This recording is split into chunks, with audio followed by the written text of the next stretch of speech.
بسم الله الرحمن الرحيم. رحمن يا رحمن ساعدني يا رحمن اشرح صدري قرآن املأ قلبي قرآن. أعوذ بالله من الشيطان الرجيم.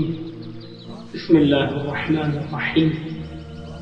الحمد لله رب العالمين، ثم الصلاة والسلام على أشرف الأنبياء والمرسلين وعلى آله الطيبين الطاهرين المعصومين. أما بعد، قال الله الحكيم في القرآن الكريم: بسم الله الرحمن الرحيم. يا أيها الإنسان إنك كادح إلى ربك كدحا فملاقيه. نام سے اللہ کے جو بہت بڑا مہربان اور نہایت ہی رحم کرنے والا ہے. تعریف ہے اس ذات اقدس الہ کے لیے جس نے ہمیں ماہ رمضان المبارک جیسی عظیم نعمت عنایت فرمائی کہ جس میں پروردگار عالم اپنے بندگان کے لیے رحمت کے دروازوں کو کھول دیتا ہے.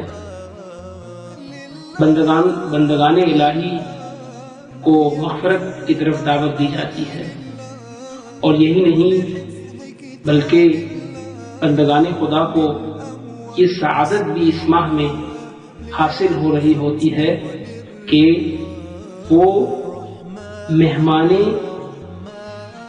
ذات رحمان کہلا رہے ہوتے ہیں.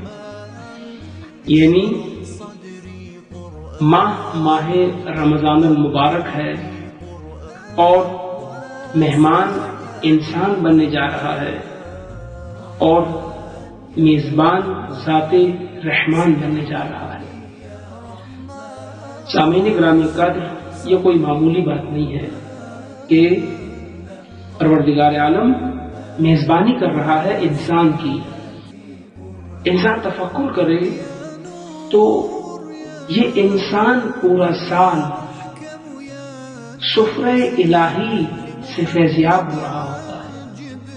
کون سا ایسا وقت ہے کہ جس میں یہ انسان سفرہ الہی پر موجود نہیں ہے؟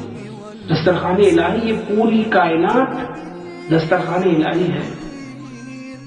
سورج کا نور دسترخوان الہی ہے، ستاروں کا چمکنا دسترخوان الہی ہے، آسمان سے بارش کا برسنا دسترخوان الہی ہے. انسان کے لیے طرح طرح کے غذاؤں اور پھلوں کا مہیا ہونا، یہ سب دسترخوان الہی ہے. یعنی یہ پوری کائنات جو سجائی گئی ہے اس انسان کے لیے سجائی گئی. یعنی یہ پوری کائنات ایک دسترخوان ہے. یہ عالم دسترخوان کی مانند ہے، سفرہ الہی ہے، اور اس کا مہمان یہ انسان ہے جسے پروردگار عالم نے اپنا خلیفہ اس کائنات میں، اس عالم میں قرار دیا ہے. مگر عجیب بات ہے کہ اس ماہ میں بطور خاص پروردگار عالم اعلان کر رہا ہے کہ میں میزبان ہوں اس انسان کا. اس کا معنی یہ ہے کہ یہ میزبانی ایک خاص قسم کی میزبانی ہے. ذرا محترم کہ فرمایا دعیتم الی ضیافت اللہ، تمہیں اللہ کی دعوت کی طرف بلایا گیا ہے. اور وہ دعوت کیسی دعوت ہوگی؟ وہ دعوت اس طرح سے ہوگی کہ پھر تمہاری سانس لینا تسبیح ہوگی، تمہارا سونا عبادت ہوگا. انہیں آپ دیکھیے ذرا محترم کہ اگر ہم چاہیں کہ اس ضیافت رحمان کو اس ماہ رمضان میں سمجھیں تو بہت ضروری ہے کہ سب سے پہلے ہم انسان کی حقیقت کو سمجھیں. انسان کے جس کا ایک ظاہر ہے اور جس کا ایک باطن ہے.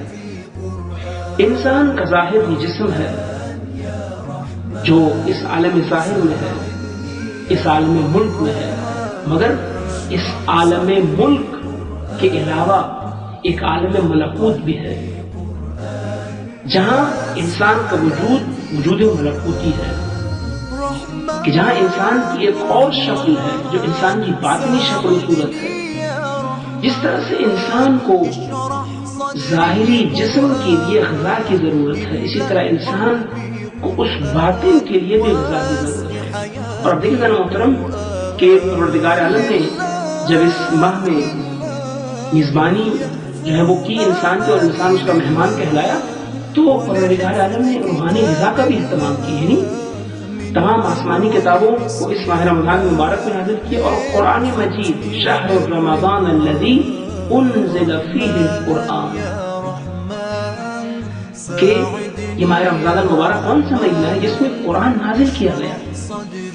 قرآن ربیع القلوب، اللہ اکبر، کہ دلوں کی بہار قرآن کو کہا جاتا ہے. قرآن دلوں کی بہار ہے، اور انسان کی حقیقت وہی دل، روح، نفس انسان کی حقیقت ہے. یعنی اس ماہ میں پروردگار عالم نے روحانی غذا کا اہتمام کیا ہے. یعنی پروردگار عالم نے ایک روحانی دسترخوان کا اہتمام کیا ہے کہ یہ انسان آئے اور اس روحانی دسترخوان سے اپنے لیے روحانی اور ملکوتی غذا حاصل کرے. مگر محترم آپ دیکھیے کہ اگر اختصار سے بیان کیا جائے کہ کس طرح سے انسان اس ضیافت الہی میں داخل ہو سکتا ہے، جو کہ سب سے پہلے ضروری ہے کہ وہ اس ماہ میں، جو کہ اس ماہ کو جو ہے وہ اللہ کا وہ مہینہ قرار دیا گیا ہے کہ جس میں انسان مہمان ہے اللہ کا، سب سے پہلے انسان ضیافت الہی کے اپنے آپ کو ضیافت الہی کا قابل بنائے گا. اور سب سے پہلے ضیف تو کہلائے. جب وہ ضیف کہلائے گا تب وہ اس جو ہے وہ دسترخوان سے فائدہ اٹھا پائے گا.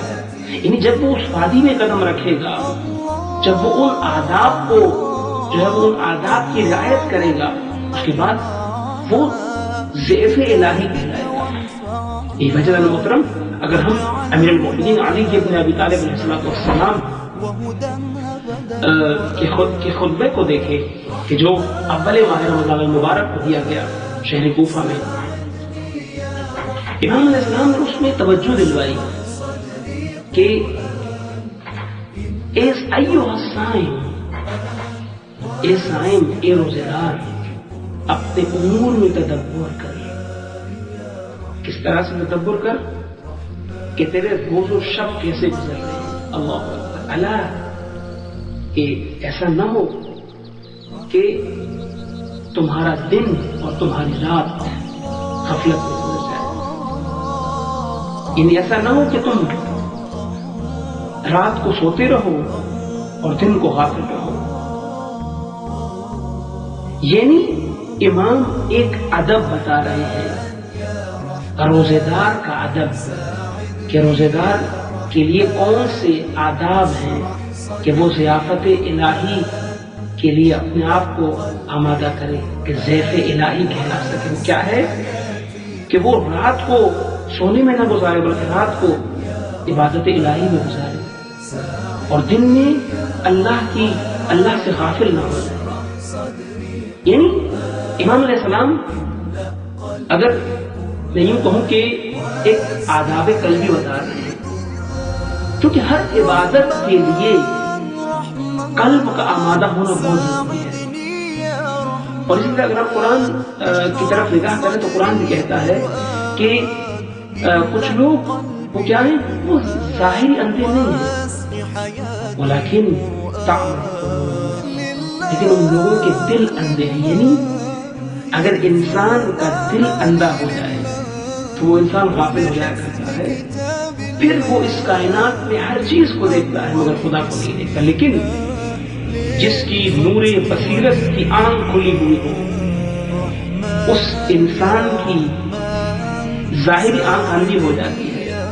یعنی وہ کسی چیز کو نہیں دیکھتا مگر وہ دیکھتا ہے تو صرف خدا کو دیکھتا ہے. پتہ محترم، اس ماہ رمضان المبارک میں ہمیں جو سب سے پہلا کام کرنا ہے وہ یہ کرنا ہے کہ اپنے آپ کو اس قابل بنانا ہے کہ ہم دسترخوان الہی سے فائدہ اٹھا سکیں. اور وہ کام یہ ہے کہ ہم اپنے قلب کو اللہ کے لیے امانت دیں. السلام علیکم ورحمۃ اللہ وبرکاتہ. صلوات صلوات صلوات